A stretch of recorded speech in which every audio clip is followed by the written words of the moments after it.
बचपन से ही वह हमेशा नकाब में रहती थी। स्कूल के किसी बच्चे ने कभी उसका चेहरा नहीं देखा था। हाँ, मछलियों सी उसकी आंखें अक्सर चमकती रहती थी, कभी शरारत से भरी हुई तो कभी एकदम शांत और मासूम। लेकिन कभी कभी उन आँखों में एक डर भी दिखाई देता था। हम दोनों साथ साथ पढ़ते थे।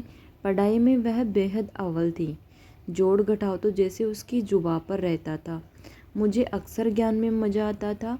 कहानियाँ, कविताएं पसंद आती थी, जबकि गणित के समीकरण, विज्ञान, ये सब उसके पसंदीदा सब्जेक्ट थे।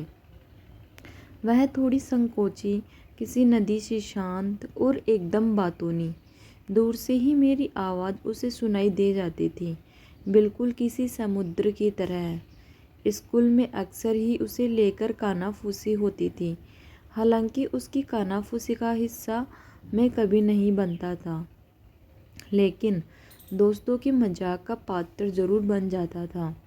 मैं रिया के परिवार के बारे में कुछ नहीं जानता था। वैसे भी बचपन की दोस्ती घर परिवार सबसे परे होती है। बचपन से ही मुझे उसका नकाब बेहद पसंद था। तब तो मैं नकाब का मतलब भी नहीं जानता था। शक्ल सूरत उसकी अच्छी थी, फिर भी मुझे वह नकाब में ज़्यादा अच्छी लगती थी। बड़ी क्लास में पहुंचते ही हम दोनों के स्कूल अलग हो गए।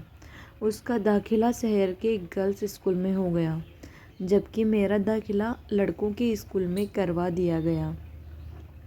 अब हम धीरे धीरे अपनी अपनी दिलचस्पी के साथ पढ़ाई में भी बिजी हो गए, लेकिन हमारी दोस्ती बरकरार रही। पढ़ाई लिखाई से वक्त निकालकर हम अब भी मिलते थे। वह जब तक मेरे साथ रहती खुश रहती, खिली रहती, लेकिन उसकी आंखों में हर वक्त एक डर दिखता था। मुझे कभी उस डर की वजह समझ नहीं आई। अक्सर मुझे उसके परिवार के बारे में जानने की इच्छा होती। मैं उससे पूछता भी, लेकिन वह हंसकर टाल जाती थी।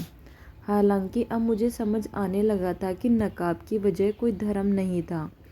फिर ऐसा क्या था जो उसे अपना चेहरा छिपाने को मजबूर करता था? मैं अक्सर ऐसे सवालों में उलझ जाता। कॉलेज में भी मेरे अलावा उसकी सिर्फ एक ही सहेली थी, उमा, जो बचपन से ही उसके साथ थी। मेरे मन में उसे और उसके परिवार को करीब से जानने के कीड़े ने कुलबुलाना शुरू कर दिया था। शायद दिल के किसी कोने में प्यार के बीज ने भी जन्म ले लिया था। मैं हर मुलाकात में उसके परिवार के बारे में पूछना चाहता था, लेकिन उसकी खिलखिलाहट में सब भूल जाता था। अक्सर मैं अपनी कहानियों और कविताओं की काल्पनिक दुनिया उसके साथ ही बनाता और सजाता गया। ऐसे ही दिन बीतता गया। बड़े होने के साथ ही हम दोनों की मुलाकात में भी कमी आने लगी।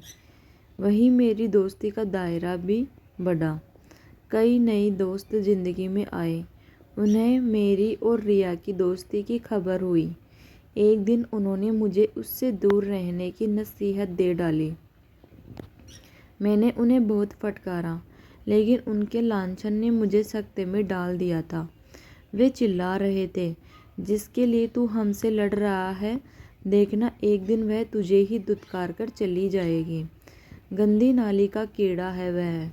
मैं कसमसाया सा उसे अपने तरीके से लताड़ रहा था। पहली बार उसके लिए दोस्तों से लड़ाई की थी। मैं बचपन से ही अकेला रहा था। माता पिता के पास समय नहीं होता था जो मेरे साथ बिता सके। उमा और रिया के अलावा किसी से कोई दोस्ती नहीं। पहली बार किसी से दोस्ती हुई और वह भी टूट गई। मुझे कुछ समझ नहीं आ रहा था। वह एक सर्द दोपहर थी। सूरज की गर्माहट कम पड़ रही थी। कई महीनों बाद हमारी मुलाकात हुई थी। उस दोपहर रिया के घर जाने की जिद मेरे सिर पर सवार थी। कहीं न कहीं दोस्तों की बातें दिल में चुभी हुई थी। मैंने उससे कहा, मुझे तुम्हारे माता पिता से मिलना है। पिता का तो मुझे पता नहीं, लेकिन मेरी बहुत सी माएँ हैं, उनसे मिलना है तो चलो। मैंने हैरानी से उसके चेहरे की ओर देखा। वह मुस्कुराते हुए स्कूटी की ओर बढ़ी। मैं भी उसके साथ बढ़ा। उसने फिर से अपने खूबसूरत चेहरे को बुर्के में ढक लिया। शाम ढलने लगी थी। अंधेरा फैल रहा था। मैं स्कूटी पर उसके पीछे बैठ गया। मेन सड़क से होती हुई स्कूटी आगे बढ़ने लगी। उस रोज़ मेरे दिल की रफ्तार स्कूटी से भी ज़्यादा तेज़ थी। अब स्कूटी बदनाम बस्ती की गलियों से हिचकोले खा रही थी। मैंने हड़बड़ाकर पूछा, रास्ता भूल गई हो क्या? उसने कहा, मैं बिल्कुल सही रास्ते पर हूँ। उसने वहीं एक घर के किनारे स्कूटी खड़ी कर दी। मेरे लिए वह एक बड़ा झटका था। रिया मेरा हाथ पकड़कर तकरीबन खींचते हुए एक घर के अंदर ले गई। अब मैं सीढ़ियाँ चढ़ रहा था। हर मंजिल पर औरतें भरी पड़ी थी, वे भी भद्दे से मेकअप और कपड़ों में सजी धजी। अब तक फिल्मों में जैसा देखता आया था उससे एकदम अलग। बिना किसी चकाचौंध के हर तरफ अंधेरा, सीलन और बेहद सक्रिय सीढ़ियाँ। हर मंजिल से अजीब सी बदबू आ रही थी। जाने कितनी मंजिल पार कर हम लोग सबसे ऊपर वाली मंजिल पर पहुँचे। वहाँ भी कमोबेश वही हालत थी। हर तरफ सीलन और बदबू। बाहर से देखने पर एकदम छोटा सा कमरा, जहाँ लोगों के होने का अंदाज़ा भी नहीं लगाया जा सकता था। जो ही मैं कमरे के अंदर पहुँचा, वहाँ ढेर सारी औरतें थीं। ऐसा लग रहा था मानो वे सब एक ही परिवार की हो। मुझे रिया के साथ देखकर उनमें से कुछ की त्योरियाँ चढ़ गईं, लेकिन साथ वालियों को शायद रिया ने मेरे बारे में बता रखा था। उन्होंने उनके कान में कुछ कहा, फिर सब सामान्य हो गई। एक साथ हंसना, बोलना, रहना। उन्हें देखकर ऐसा नहीं लग रहा था कि मैं किसी ऐसी जगह पर आ गया हूँ जो अच्छे घर के लोगों के लिए बैन है। वहाँ छोटे छोटे बच्चे भी थे। वे अपने बच्चों के साथ खेल रही थी, उनसे तोतली बोली में बातें कर रही थी। घर का माहौल देखकर घबराहट और डर थोड़ा कम हुआ और मैं सहज हो गया। मेरे अंदर का लेखक जागा। उन्हें और जानने की जिज्ञासा से धीरे धीरे मैं उनसे बातें करना शुरू किया। यहाँ कैसे आना हुआ? बस आ गई, मजबूरी थी। क्या मजबूरी थी? ऐसी घर की मजबूरी थी।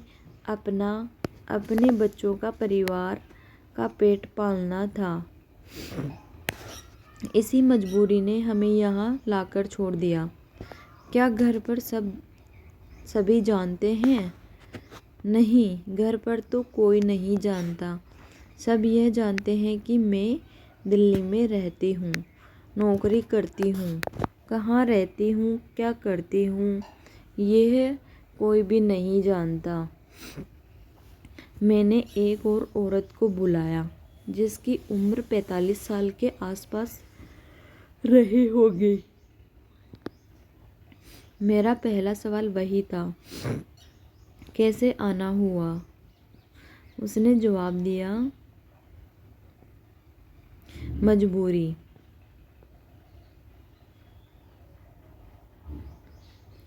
कैसी? मैंने उससे पूछा कि आपकी कैसी मजबूरी?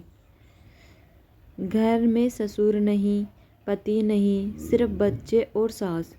तो रोजी रोटी के लिए किसी न किसी को तो घर से बाहर निकलना ही होता है।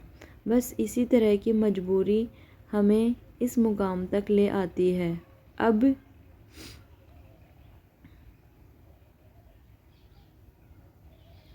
अब तो मैं बहुत बीमार रहती हूँ। बच्चेदानी खराब हो गई है। सरकारी अस्पताल में इलाज के लिए गई। डॉक्टर का कहना है कि खून चाहिए, वह भी परिवार के किसी सदस्य का। अब कहाँ से लाए खून? क्या परिवार में वापस जाने का मन नहीं करता?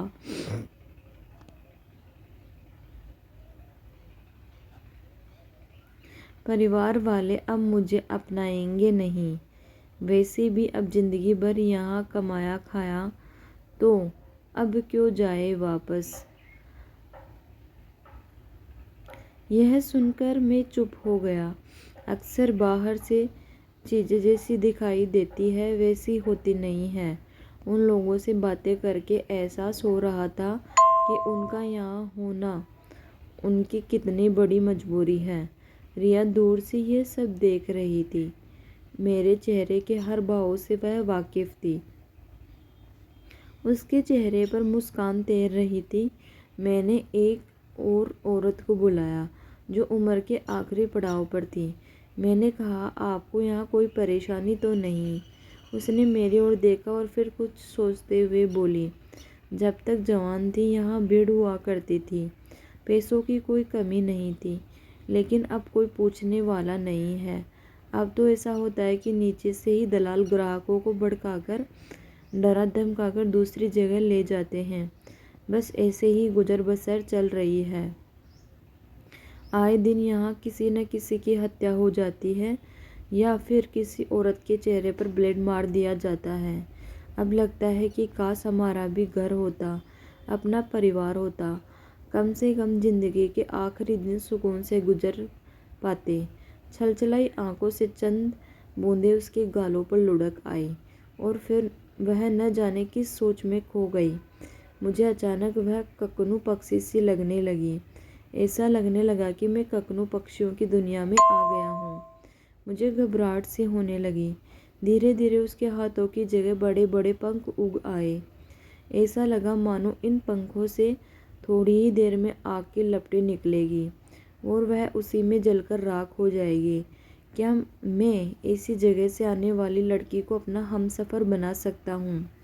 दिमाग ऐसे ही सवालों के जाल में फंस गया था। अचानक ही मुझे बुर्के में से झांकती चमकती सी रिया की उदास डरी हुई आंखें दिखी। मुझे अपने माता पिता की भागदौड़ भरी जिंदगी दिख रही थी, जिनके पास मुझसे बात करने का वक्त नहीं था। और साथ ही वे दोस्त भी दिखे जो अब भी कह रहे थे, निकल जा इस दलदल से, वह तुम्हारी कभी नहीं होगी। मेरा वहाँ दम घुटने लगा। मैं वहाँ से बाहर भागा। बाहर आते ही रिया की अलमस्त सुबह से चमकती हंसी ने हर सोच पर ब्रेक लगा दिया। मैं दूर से ही उसे खिलखिलाते देख रहा था। उफ, इतने दम घोटू माहौल में भी कोई खुश रह सकता है भला क्या?